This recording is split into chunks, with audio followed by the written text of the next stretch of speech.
Okay. Mike, Jesse, I guess we are live on World War Zero. All right. Awesome to have you. Hello, everyone. My name is Mario Molina. I'm the executive director for POWER, Protect Our Winters.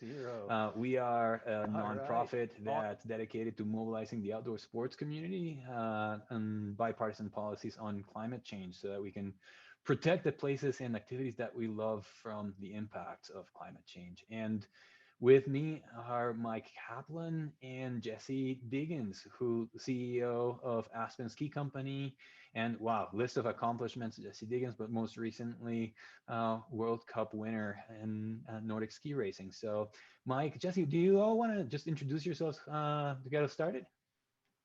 Sounds good. I'll go next because I don't want to have to follow Jesse. Mike Kaplan, I'm CEO of Aspen Skiing Company, been in the job since 2006. Obviously, we are a ski resort. We run the four mountains here in Aspen Snowmass. We also run some hotels, known as the Limelight Hotel in Aspen and Snowmass, and then also one in Ketchum, and then the Little Nell Hotel. And I think it's obvious why we care about this issue, but from our sort of business perspective, we want to be in business forever. We want to be able to ski with our kids and our grandkids and our great grandkids. And if we don't do something about climate change and take on and win this World War Zero, that won't be possible. So that's really why I'm here and excited to talk about this topic on Earth Day.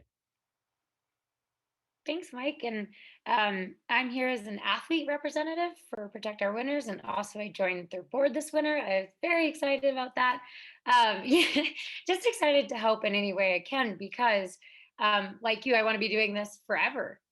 Well, as long as I can anyway, as long as my body lets me, but I want my kids and my grandkids to be able to ski. And I want them to have that same joy and opportunity of getting on all sorts of different trails and finding so much fun in that movement and the joy of being outside in the winter.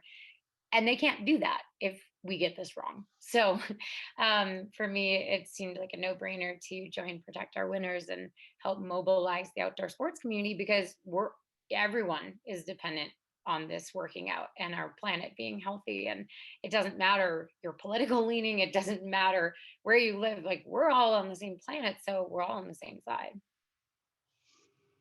Absolutely. And Jesse, you just got back from a whirlwind of travel. Have you been able to check in on news? Have you been following what's going on with the climate summit this week, and then that actually the envoy Kerry is, I think, a critical part of, and but also the American Jobs Plan and where they're headed with that? No, I actually haven't because I am Perfect. super jet lagged. But will you Yeah, bring me up to speed? let's do that. I think that works well. Mike, you coined a piece recently, and I think it made the rounds, right? Like Huffington Post and Newsweek. So pieces, Cannery in the Coal Mine. Yep. Was that It right? was on Newsweek. It was an op-ed that made it into Newsweek over the weekend. Yeah, called the Cool. Canary in the Coal Mine. Um, Cool. yeah, you want to hear about it? Yeah, I think what I was going to suggest is in terms of conversation, why don't we start there and then build out from there? Because I think we can tie that to the American Jobs Plan and some of the investments there, and then we can take the conversation. And then Jesse, as we go through, if you want to ask us questions that we may or may not be able to answer, we'll take them. I like this stump Mario. That's what I'm trying to do Stump. here. I was calling it Stump Mike. I just punt to you when it gets hard. No, so we first of all, we quickly learned we've sort of been on our own journey as a company. Like, hey, how do we be sustainable? How do we be sustainability leaders? And long story short, it started with recycling and doing things within our four walls. But we quickly realized that that wasn't going to be enough. That wasn't going to be enough to ensure, again, our kids and grandkids can ski. So we realized that we needed to sort of wield our power to drive change at scale. Because again, as Jesse said, we're all in this battle together. Um, and we need to do that by standing on the hilltops and talking to our customers, our employees, anybody who listens, say, this is a problem. We have a problem we're experiencing now. We need to do something about it. And then the second part is to try to show some solutions. Here's what you can do. And so, as part of that, what we ended up doing is partnering with a coal mine in Somerset, Colorado, about an hour and a half from here. And that coal mine, like all coal mines, was emitting methane and was just venting it into the air. We connected with them, our local utility, Oxbow Mining, a bunch of partners, and we said, wow, can't we capture this methane, destroy it, first of all, because we know methane is a really potent greenhouse gas. So just preventing it from going into the atmosphere is a huge gain in this climate change battle. But that wasn't enough. What we also are doing on top of destroying is they're actually piping it into 3 1-megawatt generators and converting it to electricity. So really an awesome project that actually generates a return on the investment. I think we invested $6 million. We make back almost 10% a year. So we've almost paid the thing off. And we're also employing people at that mine that is fairly recently shut down. Obviously, we're not employing at the scale that the mine did when it was in operations, but we still continue those operations. So it's a pretty cool model. There's a bunch of coal mines out there that if this country got serious about it, we could replicate it. Minimum to destroy it, and then in certain cases where it works, to actually turn it into electricity. One of the things one of the challenges we're facing right now is that because the mine is shut down, they don't have the active ongoing management of the methane and plugging the holes and making sure the methane's being vented in a way that maximizes worker safety, right? Because it's shut down. And there's some arcane law that actually prevents shutdown mines, and part of the reclamation process prevents that work from being done. So we are losing the efficiency and capture of that methane right now. And so really what that Newsweek op-ed said is President Biden and Congress, you've got to update these old laws so that we can actively go in as a nation, not just this project specifically, and manage this methane and as I said, capture it, cap it, destroy it, convert it to electricity. So another example of something that's pretty cool. And what I like to say is, I knew nothing about methane going into this project, nothing about sort of coal mines. But if we, a bunch of ski bums, they like to call us, who just, live to ski and live to be in these mountains as much as possible, if we can figure this out, man, imagine all the smart people in this world working on it. We can crush this problem. That is so cool. It's cool. It's fun. I recommend going to visit if you're around. If you're coming to see Sophie and Noah, come visit out here. We'll tour you around them. I will. I love also that you were able to not only stop the methane, but create electricity and create jobs.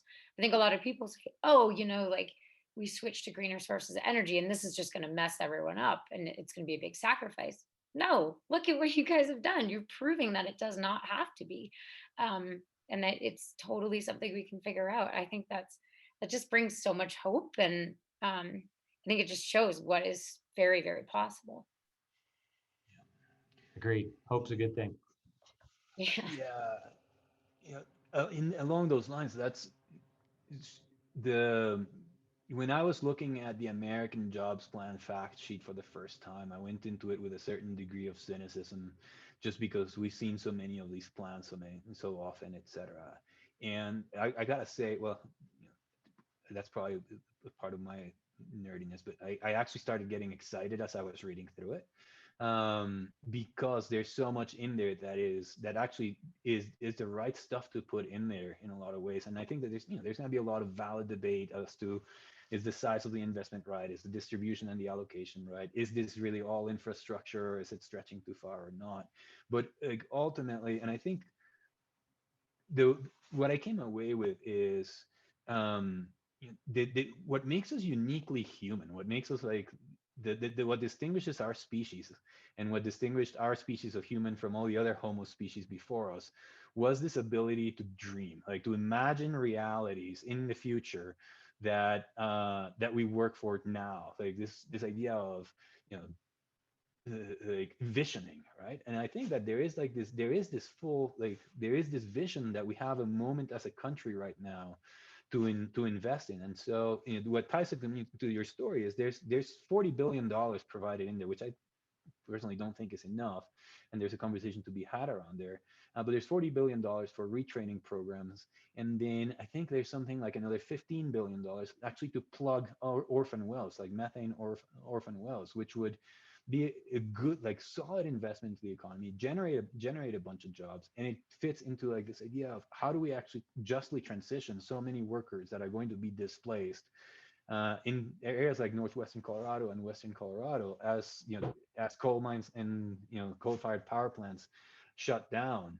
That making sure that we have a plan in place for that alongside the technological innovation and the technological transfer. And at the same time, we're protecting all the jobs in the outdoor industry, in the ski industry. Like, Jesse, like how many people are required to put on a World Cup? And Oh, how many jobs does a World Cup employ? Huh? yeah, it's crazy. Like all the towns that we go race in, first of all, the entire town is usually centered around tourism in skiing, whether it's cross country and alpine, usually a mix of both.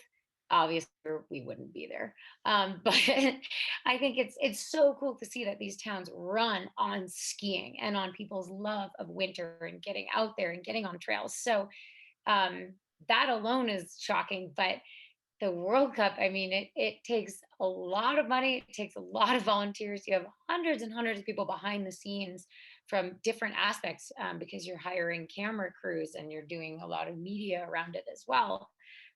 So it takes a lot of energy and a lot of people. And yeah, I think it's just interesting to see how many people have jobs around snow in areas where maybe you wouldn't even consider.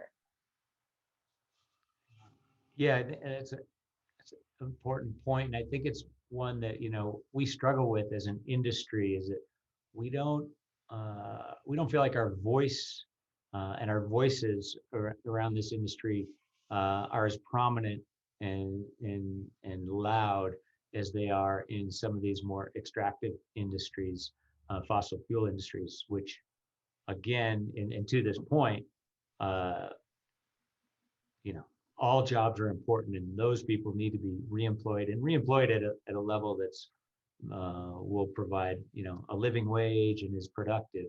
But I think it's important for us that make a living in the outdoor industry to make sure our voices are heard and are heard collectively. I would pivot though and ask you, Mario, if you've looked at this income question, right? Because you've heard this counter to the argument, yeah, we just got to retrain the current fossil fuel industry and workers into renewable energies. But the counter argument is we can do that, but they're not as well paid. They don't make as much to be solar installers and those other types of technicians. Have you looked at that, and do you have any thoughts on that? Yeah. Um, I have looked at it, and I've actually got conflicting thoughts about it. But to me, there's a few things that come at play here, right? And one is that there's not necessarily an equivalency for the economy as a whole, because overall, even right now, the clean energy industry hires three times more people. Three times more people are employed in clean energy than are in coal. So it's like certainly from like the volume of potential jobs that would be created, we're talking orders of magnitude higher, particularly if it continues to grow at the pace that it has been growing. And those jobs will not only be in installation and will not only be in servicing, like that'll include financial services, marketing, like all types of jobs. But I do think that the renewable energy, the clean energy industry does have a challenge ahead of them. My thought is that as the market becomes more competitive and there's more need for these jobs, the market will also raise, like as there's more, if you have more demand for these jobs, then the salaries for these jobs should go up, right? Uh, like, I mean, I'm not an economist, but I do remember something about the law of supply and demand. And so, and part of this is also, I think that there's a big push to support unionizing. And I'm not an expert on labor laws and where it makes sense and where it doesn't make sense, but there is a big push to unionize a lot of these jobs to make sure that they are competitive. But it is like wind installer is the fastest growing is the fastest growing career in energy right now, and they're not bad jobs. Wind installer, I think, is between 80 and 120 and 120.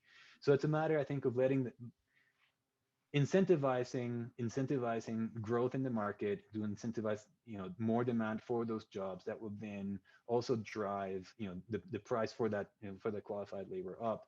I think it's a matter of investing in the retraining programs to make sure that that labor is qualified and is competitive in the market. And I do think that there is a valid conversation to be had around unionizing some of the industry. But the other piece is, you know, a great paying job right now that's going to be gone in 5 years is not that great. Is not, you amortize it over a career span. It's not that great. And a lot of these jobs are going to be lost. It's not like, oh, we can keep this, coal mining, or we can keep, gas jobs, etc., indefinitely, at these high salaries. And it's really, a lot of these jobs are going to be lost one way or another, regardless of what policies come out of the government, simply because of the market forces right now, and the competitiveness of solar and wind, to where it's almost a matter of not only the scale of pay, but job security into the future. And if COVID taught us anything, is how susceptible the fossil fuel industry and fossil fuel economy and fossil fuel jobs are to geopolitical forces. We saw, like, an unexpected pandemic, potential environmental regulation, climate impact, etc. I think that the variables assuaging the oil and gas industry are really no joke. And we saw the price of, we, at one point during the pandemic, we saw the price of oil drop to, like, the WTI crude dropped to like -$5 in futures. And there were more people laid off in the fossil fuel industry during the pandemic than there were in renewable energy industry. And like, solar actually grew by, I think it was 17% more than was forecast in 2019. And we're still expecting like a massive influx of projects in 2021, 22, with the extension of the investment tax credits that just passed. So, to, uh, uh, Jesse, just tell me to stop when I need to stop. No, But the this other is piece that I want fascinating. the other piece that I want to tie this to is, like, that's, I think, really important and sometimes undervalued, is the grid and improvements to the grid, right? So, and that's also in the jobs plan. And I think even the package, I haven't actually looked at the package that the GOP's proposed with, that's a reduced investment, but hopefully everyone's looking at the grid, particularly after what we saw happen in Texas, right? Like, so 75% of the wires in our grid are over 25 years old. So the physical infrastructure of the grid is really, really old. Like, that's, if any of you saw Johnny Mnemonic, like, that's, which was actually set in 2021, that's how old that movie is. And I wrote a little piece about this. It's called Get Us Some Gets, but that's on it should be on the POW website, I think. But there are these technologies, right? Like, they're called grid enhancement technologies, and they can actually increase the effectiveness of the grid at relatively low investment. So it means reconfiguring the topology of the grid so that you redirect electrons throughout the grid, based on loads, peak loads or minimum loads. There real-time environmental monitoring of conditions on the wire line, so that so that you can maximize, which ones you're using, which high voltage lines you're using, and when. Because sometimes if it gets too hot, they'll shut down, or they'll decrease the amount of load that they can carry to avoid what happened in California and the fires. So there's these software technologies that don't require massive infrastructure capital investment upfront, that could hugely maximize how efficient the grid is. Like, you're talking about potentially doubling the amount of energy that the grid can carry in a given circuit. And it's been used in Kansas, and it's been used in Oklahoma. And what we've seen is like really, really small investments can actually allow for more renewable energy projects to plug into the grid. If we start all of this, to bring it back, if we start making bigger investments in the grid and how much energy it can carry, we can actually unlock the ability for the grid to accept more energy from renewable energy projects that it is right now. So there's a lot of frozen projects because they're waiting for access into the grid, because the grid can't actually carry the load right now. And they are, in addition to capital investments in the infrastructure that would maximize the power of the grid, there's some low hanging fruit that we could invest in over the next 5 years that would potentially double the amount of renewable energy that's going into the grid. So that's the thing. Conversations like this are the real conversations that we need to start having. And I honestly think, I was listening to an Axios broadcast with Senator Joe Manchin yesterday, who's going to be like a critical vote in the Senate, as we move forward. And I think his intentions are right, but he just doesn't quite understand like what the opportunities are, and for real improvement, and we make these massive investments in infrastructure. I don't even know how I got on this trail, but that's my rant. Oh yeah, we were talking about, yeah. Yeah, I have a question for Jessie though. Given that you do get to travel and spend so much time in Europe, and it feels like Europe's way ahead of us, or at least ahead of us on this topic. What have you seen there that's inspired you or got you thinking about, why don't we do this here? Oh gosh. Well, you see a lot of, I think one of the coolest things when you drive through these old villages that have been there forever, and you have these cute, like old cottages, and then they've got solar panels on the roof. And it totally preserves the charm of these amazing, alpine areas. And you've got all these cute houses, and they've updated to stay with the times to be more efficient, especially when they're in sunny valleys and in areas where, that really makes sense. And it just, I guess that really inspired me that, when I get an actual house where I can decide what goes on the roof, it'd be so cool to just make that switch and just be part of it right now. And I think that's really cool. And you just see a lot of people utilizing public transport because they do it so well. So obviously this year was a little different with COVID going on, and we weren't allowed to go anywhere in public transport. But normally, when we go to, say, Davos, Switzerland, you take the bus anywhere you want to go, or the train actually has a stop at a hotel, and you almost don't need to drive, especially because we can ski out the door. And so that's really cool. And I guess it'd be really cool to see if the US was able to utilize public transport really, really effectively. And I guess it just varies by city how accessible it is to everyone. Yeah, That is that in the bill, Mario?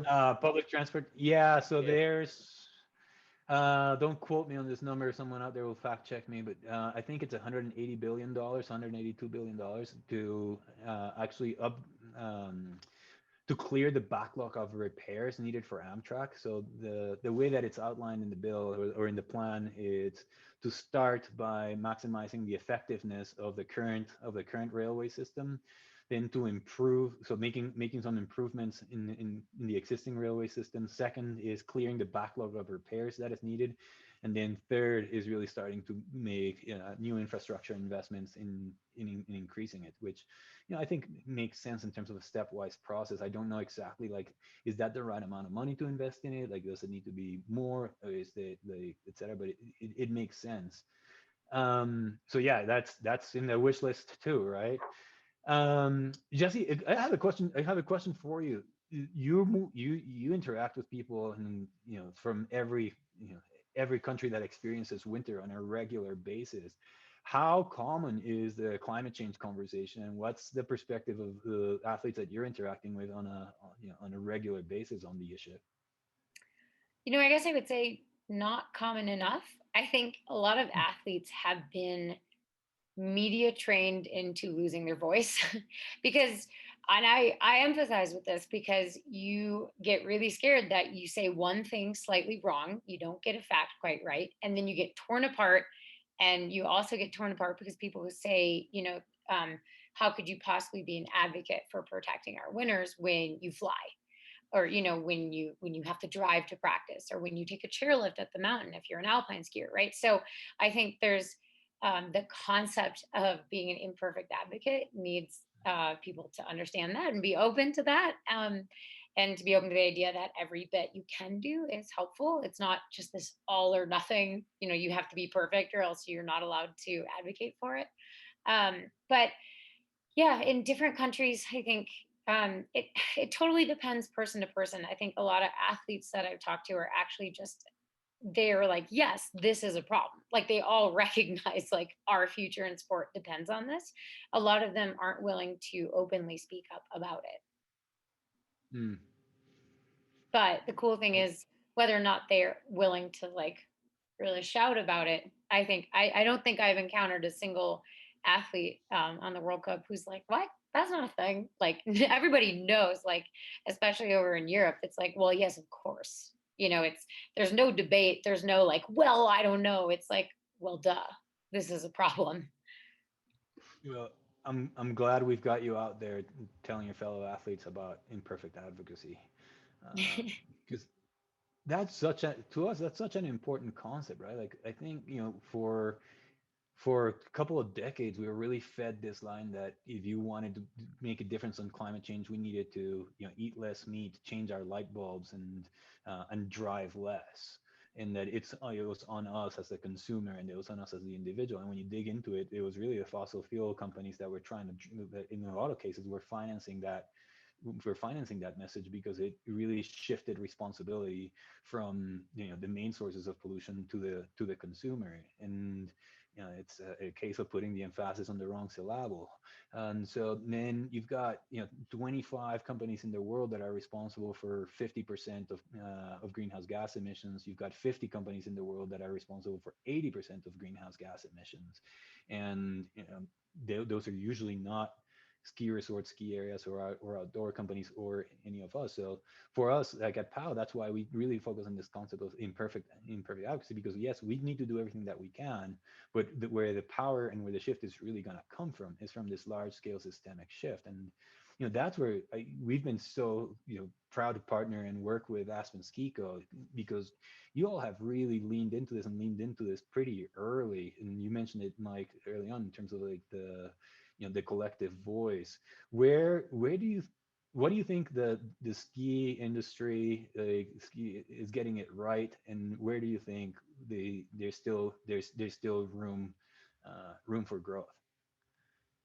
Yeah, this whole conversation has me thinking about that. And, I agree with what Jessie said. It's very uncomfortable to take strong positions, and you get the pushback. The pushback we get is keep politics out of skiing, right? I just want to go skiing. And of course, our answer is this isn't about politics. This is an existential threat. This is about skiing, continuing to be able to ski. We have 30 fewer days of winter now than we had when our ski area opened, and that's a month. That's a lot, and we lose another 30 days, and then we lose March. We lose March. That's almost 40% of our business. That's 37% of our business. So we did it. COVID was a bit of a test for that, right? Losing those 2 weeks, that hurt. I would say the industry, this industry is made up of, a lot of still that sort of pioneering spirit, where it used to being independent, self-sufficient. You got a piece of equipment and you needed to keep it running. You couldn't rely on, a mechanic coming in from wherever. And so I think the industry understands the problem, sees the problem, but very much is trying to fix it ourselves, within our four walls, and green our operations and green our industry. And I think where we can do a better job as an industry is to wield that influence and that power, to influence our elected officials locally, state, regionals, obviously nationally, to address this issue and take a stand. Because we talk to them a lot about, if we're on Forest Service land, we talk to our delegation about the Forest Service. So we'll talk about a water issue. We'll talk about these regulations that we think should be updated and addressed. So we lobby on those sort of business basics, we don't lobby aggressively enough on climate. It's starting to shift. The National Skiers Association took a delegation, well, sort of to Washington, at least virtually, this year, and it really started to make it a focus. And I think that's great, but we need to get better. We need to get as good as the fossil fuel industry is. And as you said, I think we represent more people and more livelihoods. We just got to get organized and a little bolder in how we speak about it. Yeah, I mean, the outdoor industry. I mean, overall the outdoor industry supports 7.5 million jobs in the U.S., like nationwide. And I think OIA study said, direct and indirect contributions to the economy are $880 billion. So it's massive. I was on a podcast recently, and they were asking me, well, don't you feel like it's a little bit elitist? What the work that you guys do is a little bit elitist. Like, you're talking to people that are flying their jets into Aspen, and skiing is not accessible, et cetera, et cetera. And what I always take a little bit of issue with that point, because we're not just talking about conserving skiing for the people that fly their G2s into the Aspen airport. We're talking about actually conserving skiing for the hundreds of thousands of people that feed their families out of the revenue from tourist towns, that that work at the gear shops, that work at the ski shops, et cetera, et cetera. To me, that's the constituency that we need to think of as well. No, it's not just a sport, the sport for the rich. It's the entire mountain town economies that whose livelihoods depend on it. And I Yeah. think a lot of people forget that alpine skiing isn't the only kind of skiing. Yes. Cross country skiing is very accessible to everyone. Growing up, we had, I think, 4 different trail systems Mm. within 30 minutes of where I lived, and all of them you could buy a winter long pass for like $50. And so Mm. that's a really good compliment to people who like to alpine ski. It's like, well, get in shape by cross country skiing, and this is a great way to be super, super fit during the winter. I mean, I think it's the highest VO2 max output of any sport out there. So you're going to get a really great workout, but it's also really fun and it's accessible. The gear is pretty cheap. It lasts a very long time. So I think that oftentimes people sort of say skiing and they don't actually think about all that skiing encompasses, but it can be extremely accessible. Just you need to take a broader view of it. It's true. Absolutely. It's a great Yeah. point. And the lines are being blurred more and more with, all the alpine touring equipment that's out there now. People, hiking up and then locking the heels down and skiing down. And that's right. It is about the whole winter sports industry, from snowshoeing. I don't know if we can throw ice fishing in there, can we? Let's But do it. yeah, Yeah. no ice, you can't ice fish. This Uh, is true, and I'm from Minnesota, so I would know. you know how important that is. Yeah. It truly is an ecosystem, and I think we are as communities, as these winter sports, reliant communities, we're sort of at the tip of the spear. But then we also are environmentally, right? Because when we have these severe drought years, we see the impacts on our forests. We see the impacts on our watersheds. We see the level of the water go down. We see the fish when you catch them gasping for air and go, I can't fish in August anymore. It's just the water's too hot, and it stresses the fish out. Or like this year, we had a fire, and I-70, down in Glenwood Springs, 45 miles from here. It shut down the interstate I-70 for 2 weeks. That's never happened before, and the fire was just burning. And the 2 years before that, we had one in Basalt, 20 miles from here. And so it's very much about people. It's very much about the environment. It's very much about this planet. When we get that hypocrisy question, how can you, Aspen, say anything about climate? People fly in private. It's to your point. It's about the economy and all these people that rely on this economy here. But it is also about going back to that model point. If we shut down this Aspen, we shut down all the ski areas in the country. what happens from a CO2 emission standpoint? Nothing. Climate change marches on. So we need to, again, be that model for change and be that opportunity for people that aren't seeing climate change, maybe in their urban environments, to actually see it and talk about it, build awareness about it, build caring, because they do want to ski with their kids, and then hopefully spurring them onto action. So that's how we talk about this sort of hypocrisy or imperfect advocacy point, which I think is a really good one, but a hard one. I admire your courage there, Jesse. Yeah. Well, I think they want us to start wrapping up around now. But so I'd love here. We at POW often talk about margins, and we're again here. We are at this pivotal moment in history. We've got all of this momentum. There's the potential to actually pass significant legislation that can really help move us forward. And it's not only about trying to reduce, like the U.S. accounts for 15% of greenhouse gas emissions globally. So there's a huge argument around like, well, why should we take on all of this work when China, India, Brazil, other countries may not? And I think that's a lot of what this administration is going to be tackling over the next couple of days in advance of the COP. But it's really about leadership. I really think that it is about leadership and inspiring the world through showing them solutions. And to me, it's whether we get this right or not over the course of the next year or two, we're going to eke out that win. And I think, Jesse, I've heard you talk about eking wins out before. You know a thing or two about eking out wins. Do you have any comparisons between this and what you do? I sure do. Our races often come down to a lunge. It comes down to the hundredth of a second. So when people say, like, why should the US bother? Because we might be that margin that gets to help tip the scale. And this is that chance to decide, what part of history do you want to be on?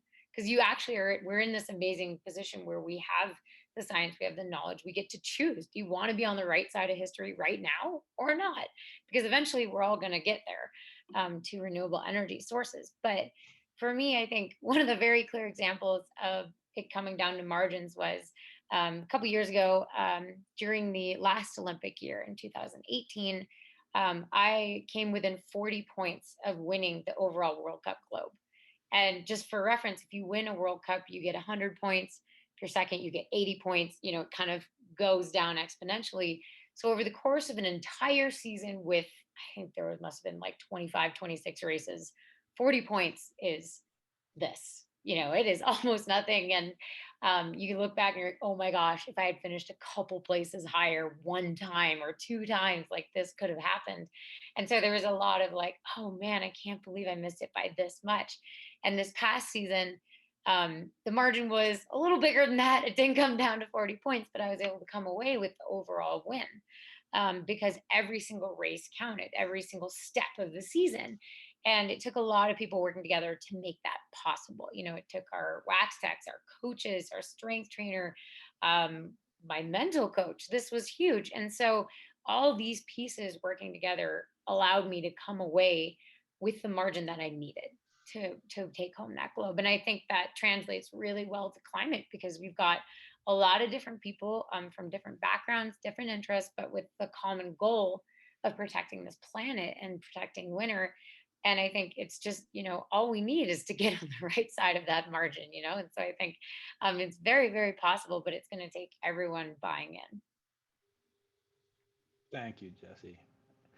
Well, I think that is a good note to end this on. It's always so inspiring to talk to you, Jesse. Mike, always such a pleasure to learn so much from you guys and what you're doing actually on the ground, hands on. And we appreciate your leadership in the industry on this and stepping outside of the comfort zone and really leaning in. So happy Earth Day to both of you and to anyone that's listening. Thank you to World War Zero for hosting us.